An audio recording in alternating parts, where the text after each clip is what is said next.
I just heard an interesting story about Myokonin by Kusunoki-san, who studied the book from Mita, who wrote about the Myokonin when he gathered all the stories. And Kusunoki-san heard about Mita Genshichi, his wife, that his wife was about to die, and yet she was not quite happy, that's not the right word, quite prepared, to die, and worried. So they had this Haraguchi, Mr. Haraguchi, to come, who was a monk, in a way, to give her some Dharma story, how to prepare for death. I shouldn't laugh, but so he came, and the woman, the wife of Mita, what would be my afterlife or something of that nature that she didn't feel comfortable, please help. And Haraguchi-san said, who we are, the way we are born and raised and have our personality, it will not change. So just to use nenbutsu, Namu Amida Butsu, as you die, and that's all you can do. And that's as simple as that. And I heard this story and I thought, wow, that makes total sense. I don't know if there's any listener for this video to feel the same, but that captured the essence of the Shin Buddhism, or maybe beyond the Shin, the whole religious or spiritual pursuit.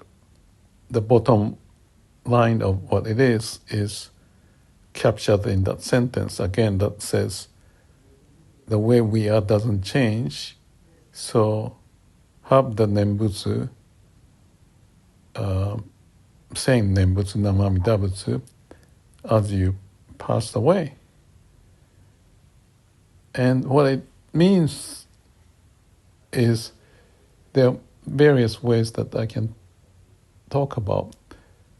The easiest one, the first one that pops up in my mind is that if you are into Shin Buddhism, okay, even if it's not Shin Buddhism, I can talk about it, but in Shin Buddhism, they have the Amida Buddha. And the idea there is that you have nenbutsu to let go of yourself so that the Amida would take care of yourself. And that's the whole principle way. It's as simple as that. They can go back to the sutras and all the books and stories that is to convey that sense, but the bottom of the bottom is as simple as that you have to let go. It's like a no self. And I mentioned about 4 Dharma seals in other videos, that is, life is suffering, everything is impermanent, and the law of nature is no self. And number 4 is nirvana. Everything is quiet, peaceful, and that's what it is. And that's the same idea that you let go of yourself. And how you let go may vary, but in case of Shin Buddhism, it's about Nenbutsu and Amida Buddha. In terms of Zen, how can I say that? It's just one explanation I gave in one of the videos about Dogen, talking about front and back, there's no connection between. That's about now. And every moment is now. So that you don't think farther or you don't think backward, and be with the way every moment. Not living in the now. as Eckhart Tolle talks about, the same principle. And in that state of mind, which is basically empty, because in each moment, thinking backward, forward, logic, this and that, that is not being the now. If you're being the now, you're just in pure awareness. And because of that state of awareness being such that your mind is empty, that's the way I call it, or the non-mind, and pure awareness, therefore, thinking forward or backward, future or the past, and therefore not thinking about the future death and what after death would be the case. So it's as simple as that. So whether it's Shin or Zen or any religion, if you get down to it, it's come to the point of letting go of yourself, taken over by God, law of nature. I use the word law of nature because that's easier than religious way of convincing and, the structure of the dogma and the people making money out of it. So there are lots of unhappy situation to go with that organized religion. So I'm not so fond of it, but they have their value because that kind of organization can continue in some way or the other with the deficiency, but there's some principle way so that they meet often and talk about this and that. And that guy, Haraguchi, or the Haraguchi who was called, was one of those monks, I presume. And he said, just nothing you can do with whatever you've got. That's who you are, and you feel uncomfortable, fearful. So keep your nenbutsu going and prepare for that. Okay, some people may not agree with such sentence. and that's the point of going beyond the logic and going beyond the mind. And that may sound ridiculous from the way we use the convention of the logic and words. But that's what it is about the religion in a precise sense of the spirituality, is to be with the law of nature, the law of the universe. I keep talking the way I like to prefer to explain, because that's manifesting everything, everywhere, and we, or each of us, is a manifestation of it. So there's no life and death by itself. It's just following the law of nature. There's no self. And those are the four, what did I say, seals of Dharma. I said already, so I'm not going to repeat it. But in Shin Buddhism, there's even one more good sentence to go with it. And when I heard about this is maybe 15 years ago, whatever, I liked it immediately. And the sentence is, let me think, you just come as you are. That's the sentence that I wanted to remind myself. So don't worry about who you are. Just come as you are. And that's the vow of Amida Buddha. Just come as you are. Even you are sinners and, evil person, it's okay. I'll take care of you. That's the compassion. That's the vow of Amida Buddha. And if you believe, which is the point of Namu Amida Butsu, which is the nenbutsu, Namu, let go of yourself, Amida Butsu, give yourself to the Amida Buddha. So whatever you are as you are, just let go of it. And the Zen experience is exactly like that awakening that I went through. I didn't have any of those words and concept at the time, but I let go. I was fighting against the pain and trying to figure out how to get away. And if you use the mind to try to get away, you can't. You tighten your knot because you have to go beyond the mind. And it's easy to say, and even if you know conceptually, when it comes to the moment that, like a death and the fear or whatever happens, it just doesn't pop up. So that's the whole point of the, if you call it training, or preparedness. And you have to do it whether it's in the meditation or chanting or nenbutsu or repeating to visit and listen to the stories. And gradually you may start to sink in your system. And I think in my case, I've done it. That 40 years ago, I started to study more deeply. And I read lots of books, and especially Daisetsu and meeting Nakayama and so on and so forth. So I prepared to, and when I was reading, I didn't get it.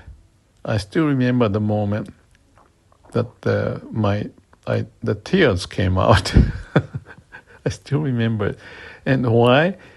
The reason is that I was reading the book from Daisetsu, and his verse, I didn't get it, but I could get, he's trying to convey something. And I couldn't figure out, I couldn't get it. But somehow I felt that he is really trying hard in every which way. Because by that time when that incident happened, I guess I may have read quite a few books of Daisetsu, and this was one of the books. But he's coming this way and that way, explain this way and that way. And it's beyond the word and beyond the mind, beyond the logic. But he's using the logic because that's the only way to communicate. And I felt it. And I remember the tears flowing, and I felt good about it. Not sad tears, but wow, there's something here. And I may be touching the essence of Dharma or law of nature, whatever that was that he's trying to share. And just the fact that, okay, that's right, that is his vow. Daisetsu, not the Amida Buddha, but the Daisetsu was trying to save you with his own word, the best he could, as much as Amida Buddha or whoever has gone through this path, spiritual path, and they spend time. If you listen to Eckhart Tolle, I've listened to maybe hundreds, maybe more of the videos, because I was checking how much he goes deeper this way or that way in every direction to see his understanding and talk is communicated, and I'm understanding and following, or I can assure that. And I noticed that many times that I have posted the YouTube video. I remember a few examples of Eckhart Tolle's video. He may have talked 25 minutes, and I could see in that 25 minutes I had maybe 15 of my YouTube videos that is corresponding to what he was talking about. That sounds like a crazy situation. I was looking for that video, I couldn't find it, but that happens every now and then, and I'm feeling that I'm on the same path and the way, and that convinces me. And why do I not stop it? Well, I may stop watching Eckhart Tolle, but every now and then I go back and to check and balance kind of thing. And not just Eckhart Tolle, but other people that I found it pointing the same. I'm not going to go into detail, but there may be 5 or 7 people I can think, and also including Nakayama and others, of course Daisetsu Suzuki, and they all saying the same message in different ways. So it may not come across easily.